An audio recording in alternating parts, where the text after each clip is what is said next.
আসসালামু আলাইকুম বন্ধুরা, সবাই কেমন আছেন?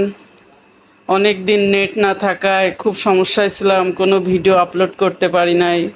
আজকে নেটের সমস্যার সমাধান হয়েছে, তাই আপনাদের মাঝে একটা ভিডিও নিয়ে চলে আসলাম। সবাই কেমন আছেন লাইক কমেন্ট করে জানাবেন। বুঝতে পারছি বাংলাদেশে যারা ছিল তারা ভালোই ছিল না, কেননা সব দিক থেকে সমস্যায় ছিলাম আমরা। আসুন আমরা নতুন করে আবার দাঁড়াই একে অন্যের পাশে।